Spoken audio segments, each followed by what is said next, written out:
Hello, everyone, and welcome to the Melbourne Traditionalist podcast, episode 86. I'm Mark Moncrief from Upon Hope, and I have with me today Mark Richardson from Oz Conservative. How are you, Mark? I'm really well, thank you. Amazing to think it's episode 86. That's an achievement. Well done. Thank you. Yeah, it's certainly going along, and I'm very conscious that it's not that far away from 100. Is 86 the Get Smart number, or am I? Yeah. Okay, so this is the Get Smart episode of. Yeah. Yeah. Now I'm thinking, do I call it the Get Smart episode? That's pretty good. I wanted to. Oh, first of all, normally the podcast is on Monday, but probably about once a month it ends up on Tuesday. And the reason for that, for those who are listening, is because I get a guest on. And when I do it by myself, I usually record on a Sunday. And when I have a guest, they generally like a Monday. So to those who are like, oh, why are you so inconsistent? It's my guest's fault. I blame them. Thanks for coming on the program. Right. So, 2 minutes in and I'm copying the blame? All right. Well, we've actually had some very sad news over the weekend. On Friday, Prince Philip, the Queen's husband, died. And, the Melbourne Traditionalists are affected by that. You know, we're a royalist organisation. We support the royal family and the institution of the monarchy. So for us, it was particularly sad. And, it was sort of like, well, what do you do? You can't go to the funeral in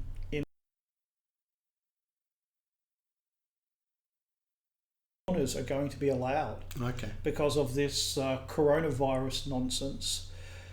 So what we decided to do is very often when there's a royal funeral or wedding or birth of a child, a lot of people will take flowers and, to show their appreciation, their respect.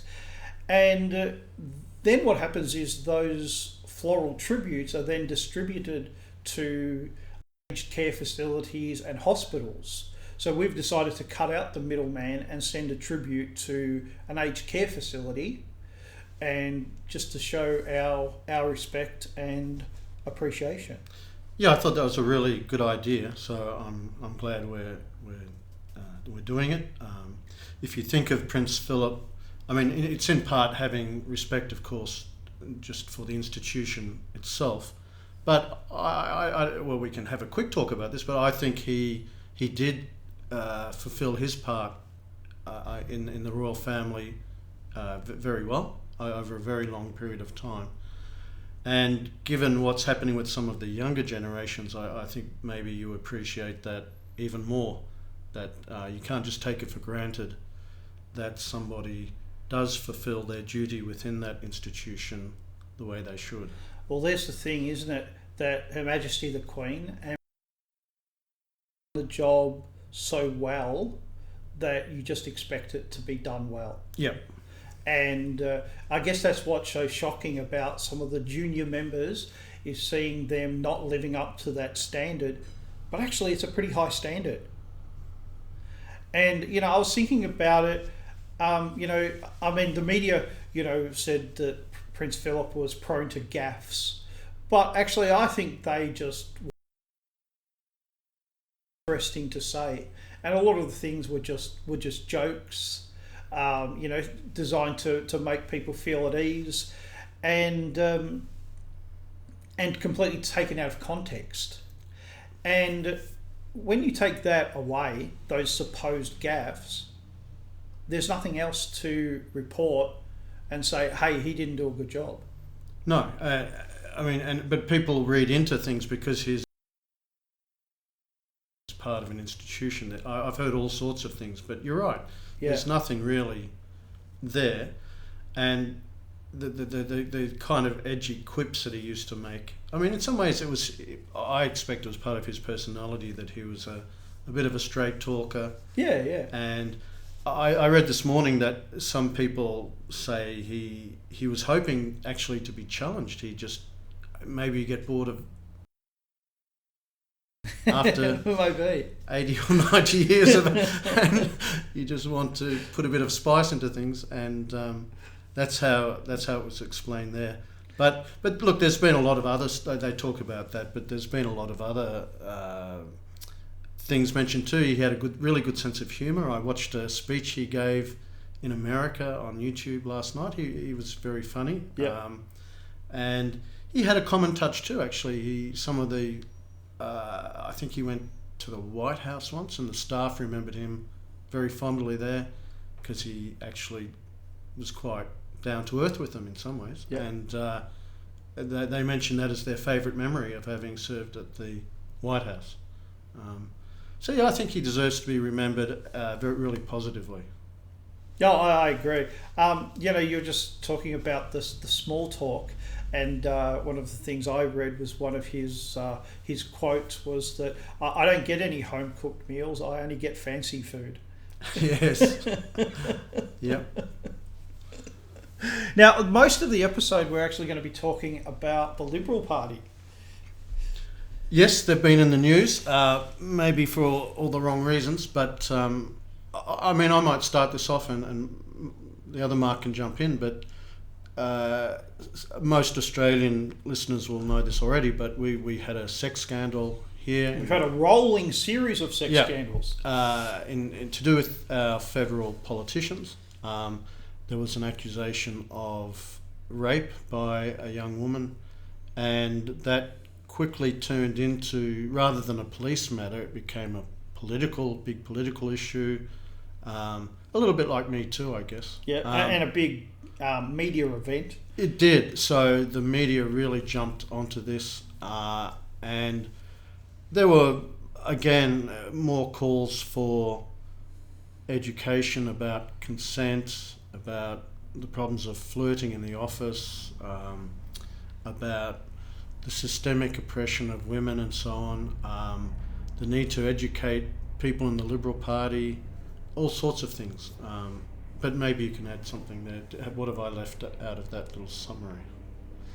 Well, we've also had a case of a Liberal staffer, so someone who works for the Liberal Party, and he photographed himself doing something quite lewd in a minister's office, and he resigned, which was the correct thing. And a female minister actually got in trouble because she said, he was actually quite a good member of staff, and he'd done a lot of valuable work.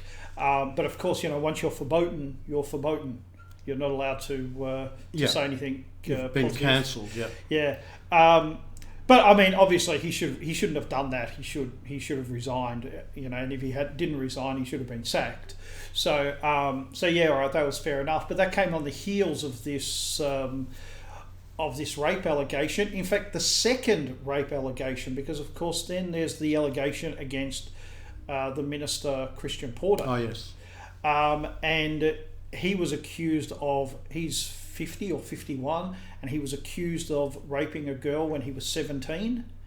The woman wanted to press charges and then told the police that she didn't want to press charges, and then the day after that she committed suicide. So it's a very tragic story, whether the allegations are true or not.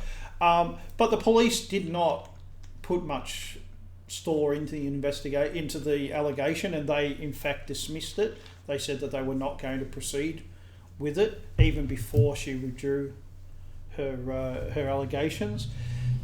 So these have been used as weapons to attack the Liberal Party and to say, hey, aren't they really horrible misogynists?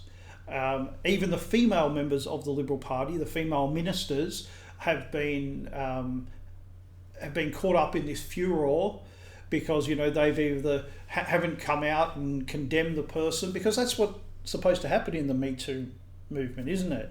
Once an allegation is made, then you're supposed to condemn the person.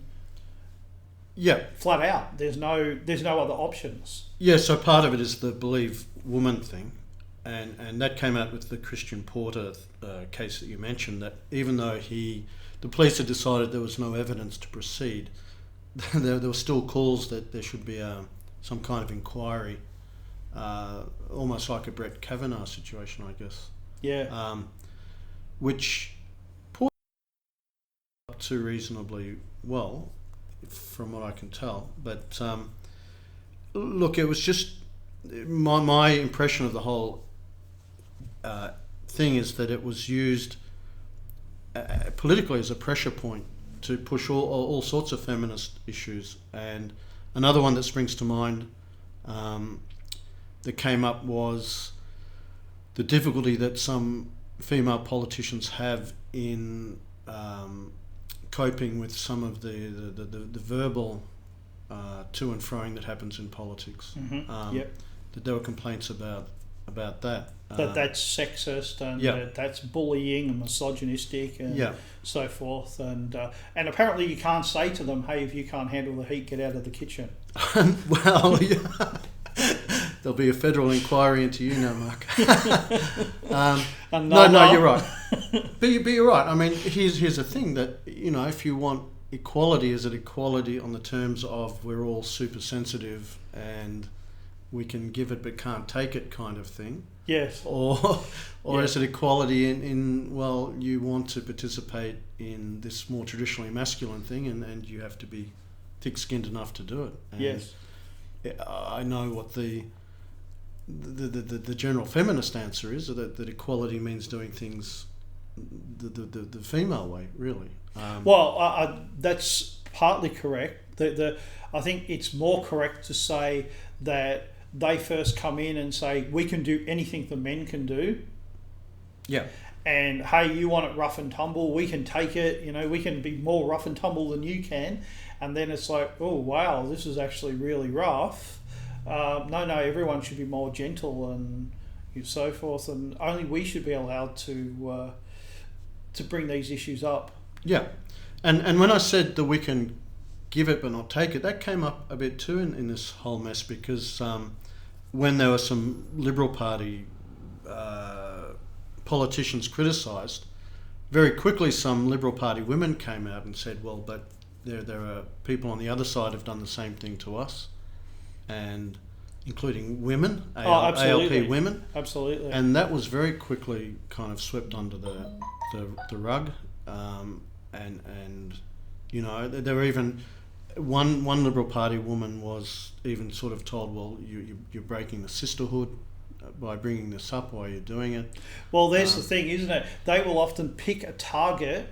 The Labor Party will often pick a target, and they'll go after that target, and it might be a man, it might be a woman, but when they fight back, it's you're attacking the sisterhood.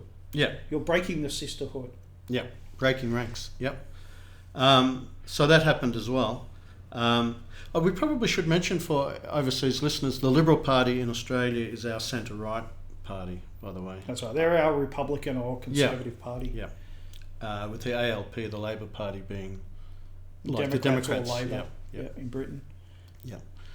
Yeah. So I guess one thing that's noticeable in all of this is, and it's everlastingly disappointing and predictable, is that the Liberal Party eventually ended up caving to a considerable degree and becoming very defensive. Quite right. I'm sorry, I'll interrupt you here, but Christian Porter was the Attorney General. Yeah. So he's the Chief Law Officer in Australia, and they can still attack him and say, hey, you didn't follow the law. And he basically goes on leave to try and escape the allegations. And now Scott Morrison, the Prime Minister, has demoted him in the cabinet. So he's still in the cabinet, but not as senior. Obviously, the Chief Law Officer is a pretty senior position.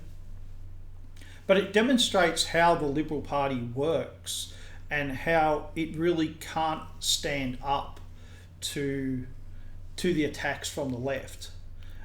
And one of the reasons is because that it shares the assumptions of the left. They both support liberalism, and really conservatives, which is what the Liberal Party calls itself, are the rearguard of liberalism. Yeah. No, I agree. So, or as everyone else in the Liberal camp calls them, the slow coaches. yes. Yeah, so you have a situation where the people in the Liberal Party would share a lot of the ultimate aims of the feminist lobby who are slinging mud at them. Yeah. Which would include, women being seen primarily as careerists and being fully drawn into the labour force and not having anything to kind of block them from that role. Well, absolutely. And I mean, the most conservative Prime Minister we've had in a very long time was Tony Abbott. Yeah. And Tony Abbott's big push was paid maternity leave, and so that women could get back to work as soon as possible after having a baby. Yeah, exactly. And you're right. And he was considered the hard right of they called him Party. the mad monk. Yeah, that's right. So I guess when you share a whole lot of assumptions, it's very hard. Well, I guess what I'm trying to say is harder for the Liberal Party to take a principled stand against the feminist lobby when really they in most respects, yeah, that's right. They're pulling. Really, sometimes there's a question of means. How do you get to a certain end? So, for instance, the Labor Party traditionally is much keener on formal quotas than the Liberal Party. Yeah. But in terms of the ultimate ends, then no, there's very little to separate them. That's exactly right. It's about how things should be done, not about whether they should be done. Yeah, exactly. And so I just think it puts you in a very weak position then to really stand up on principle and say we're just not having the kind of... Well, we're going to resist the media bullying because that's what they would have to do. There's no doubt they came under pressure from the media. Yeah. The Australian media, just like elsewhere, is very lefty, liberal dominated. Yeah. A lot of young feminists and so on. And yeah, they came under a bit of pressure, but unless... And that's why you really have to have some kind of different principled objection to the whole larger ideology of it to stand up, because otherwise you won't. No, quite right. And, and of course we can see this overseas as well. We see these exact same dynamics being played out in Britain, in the United States, in New Zealand and so forth, where pretty much everyone agrees on the feminist agenda, and that means that they sign up implicitly to things like Me Too. Yeah. So they don't actually approve of it, but they're so part of that mindset that they can't escape it. Yeah, that's right. You'd have to really, in a very self-conscious way, say my worldview just doesn't match up with this, and therefore I'm going to dig my heels in and resist it. Yeah. And that's not who the Liberal Party are really. They're on board with much of the agenda. And of course, that's how the Liberal Party all my life has been portrayed and portrays itself and actually thinks of itself as someone who's outside the system, who is opposing this leftward march that liberalism is on, but they're never outside the system. They're always fully immersed in the system, marinated in it. Yeah, and I think it's worthwhile just going back a little bit if you want to look at the history of the Liberal Party. Yeah. That they're portrayed as being arch conservatives at times, whereas even if you look at someone like Sir Robert Menzies, who people on the left would regard him as a far right figure almost. Yeah. But he said quite openly that the party from the start was going to be a progressive Liberal Party. That's right. Rather than a more of a traditionalist party. It's the same with Malcolm Fraser, who's another one. Well, Malcolm Fraser was very, very progressive in the worst sense of that word. Yeah. So a little anecdote about him. He once gave a speech in the late 60s. He was a Prime Minister of Australia in the 70s, by the way, for overseas listeners. 75 to 83. Yep. In the late 60s, before mass immigration had really, or before non-European mass immigration had really taken off in Australia, Malcolm Fraser gave a speech to this service club called the JCs. And in this speech he criticised the universities, because he said the universities, I noticed the languages that they teach are French and German and ancient Greek and whatever it was, Spanish. He listed there were about 10 languages. And he said only one of those languages is at all relevant to Australia. And he was getting at Japanese. Yeah. So that was his mindset in the late 60s. So he was not a conservative in the way that we would understand the term conservative. No, certainly not. He also wrote a book which was called something like On Common Ground or something like that, in which he defined what liberalism was and what conservatism was. And he said, well, we are a conservative party in one sense, the Liberal Party, because we're a liberal country with liberal values and liberal institutions. But once you've got that set in place, then you're conservative if you're trying to keep them in place. Mm-hmm. So that's the one sense in which he thought he might be conservative. It was conserving liberalism. Yes. And there's a logic to that, I guess.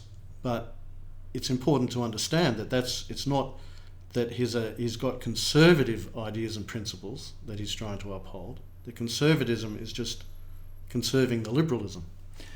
And that explains one of the great mysteries. Why are conservatives unable to conserve anything? Yeah.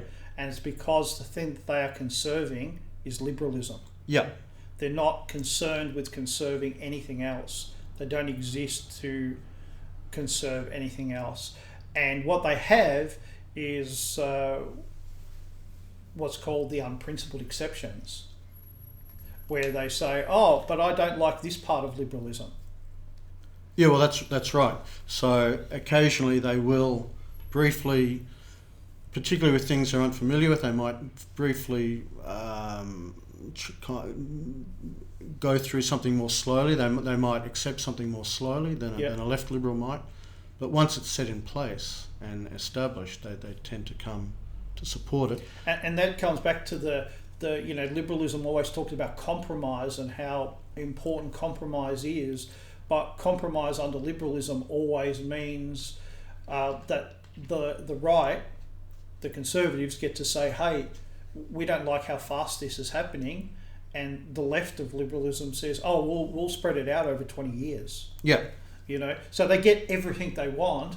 It just happens much more slowly. Yeah, than they'd like. And you mentioned Tony Abbott before, who's regarded, he probably was the most right-wing figure, leading figure within the Liberal Party. Yeah. He said this explicitly, again, in an essay he wrote, that that in his view, conservatives are people who just come to love things that leftists love more slowly.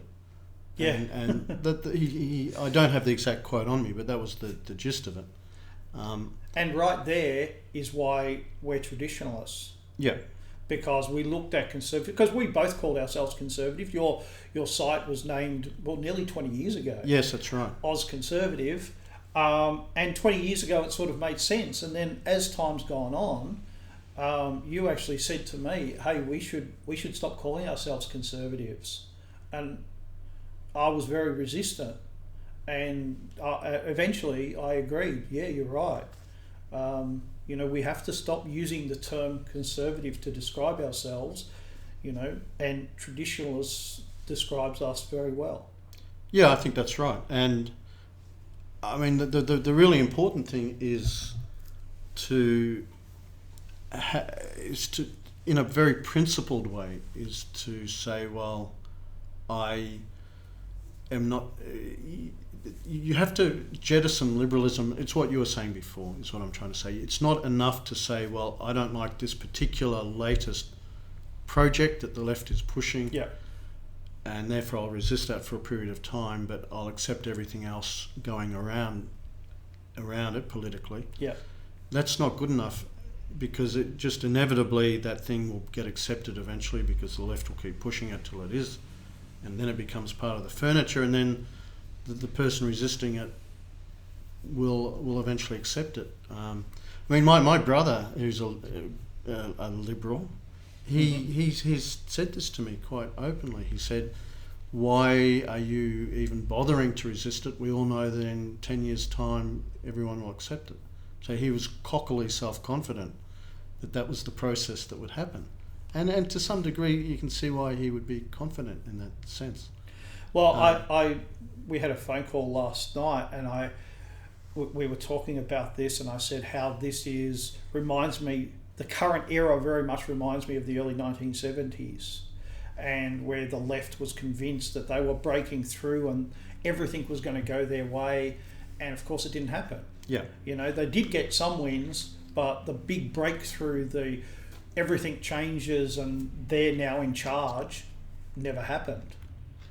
And we see this all the time. Ideas bubble to the surface, and then within 5 years' time, they're forgotten. And people don't even remember that they were arguing in favour of this.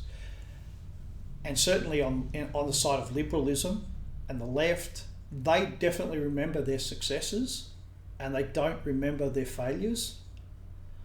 And I guess in a way, we're on opposite on the right, is we remember our failures and we forget our successes. Yeah. Yeah, and I remember in that phone call I agreed with you that there was actually, and because I'd seen a documentary called The Century of the Self, in which this is actually very, very intelligently set out, that there was a lot of hope on the left in the 70s for some major social upheaval, and eventually there was a demoralisation, there was, amongst the activists, who then turned to more sort of individualistic, change myself kind of projects instead. Yeah. Well, I give an example of the Weather Underground, yeah, which were an American terrorist group specifically set up to bring about the downfall of the United States government and capitalism through terrorist action. And within 7 years, they had disbanded, and the leading figures became academics. Yeah. So you're right, we should be careful when we say the left always gets everything it wants, because it doesn't. I mean, in some ways, because the left wants so much, it's almost inevitable that doesn't always take place. Well, that's exactly right. You know, most people are not left or right. Most people are just trying to get through the day. Yeah. And so, you know, if they have to say stupid things to get through the day, well, all right, they'll say it. And to make it easier, they'll stop believing it. But after a while, they get bored with it.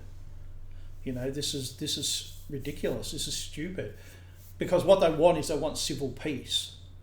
That's why they do things. That's why they debase themselves, because they just want to be able to live their lives. And eventually it just gets too much. And so that's one of the things that we have to remember, that, hey, what's wokeness going to be like in 5 years' time? And the idea is that it will be much, much worse. Maybe.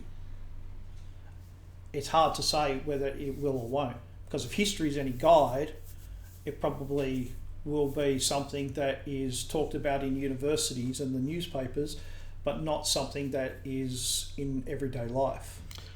Well, you raise a really good point. I'm not sure. I mean, if you look at critical race theory, for instance, that's reaching such a high volume in the United States, for instance, at the moment. And I think I gave you an example when we had our phone chat that a white woman who was a manager in a business, one of her black employees came very late to work, and this white woman was going to tell this employee off, but then decided that she shouldn't do that because punctuality and orderliness, didn't say that word very well, was a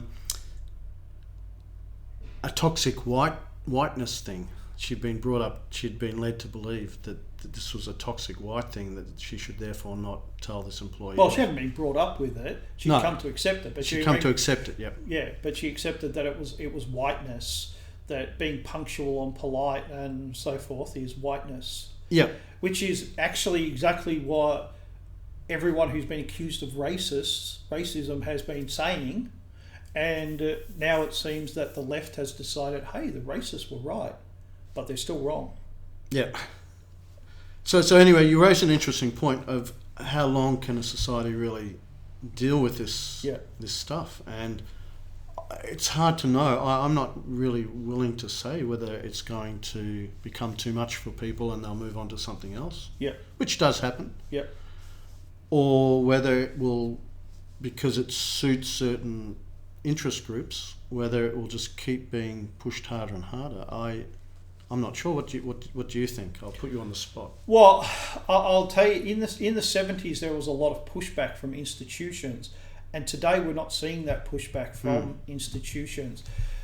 But at the same time, institutions are eating up their social capital, and people are having less and less respect for them. You know, I look at the coronavirus situation. The police are much less respected than they were. The medical profession is less respected than it was. I'll give you a big one, the media. There was a survey in America, and for the first time, most Americans believe that the media lies to them. The majority. Yeah. And that is a huge thing. You know, when we were born, 50 odd years ago, most people supported the media and believed them explicitly.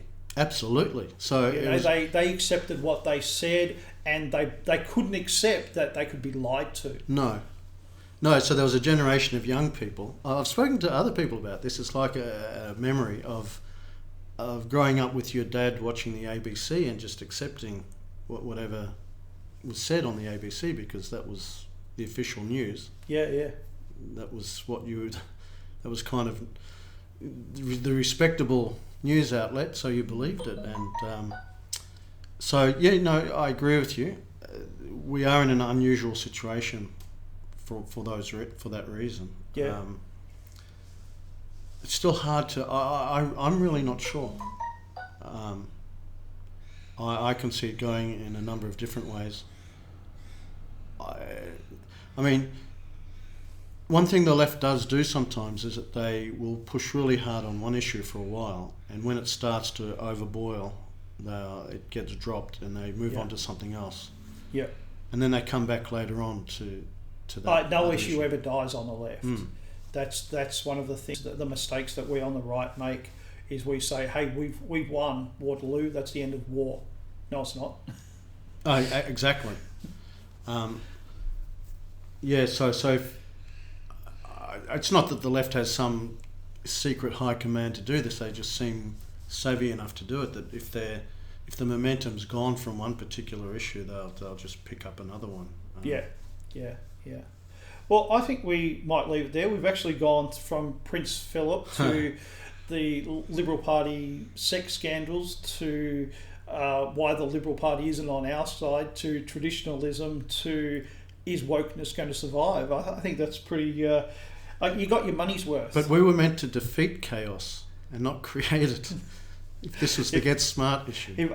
If only we'd used our talents for goodness in niceness instead of nastiness and evil. Yes. Now, where can people find out more of your thoughts, Mark? Mostly at my blog site, which is ozconservative.com. I also have a Twitter. You'll find a link to my Twitter page on that as well. And you're a little bit more active on the Twitter. I am. So, yep. So that's just at Mark Richardson 2. I'm number 2, I'm afraid. Oh, all right. Yep. And to hear more of my thoughts, you can go to Upon Hope. And I try to publish twice a week. Don't always succeed. All right, most of the time I don't succeed. But things are going up. Great. So, thank you, everybody. And hopefully I'll speak to you again next week. Bye-bye.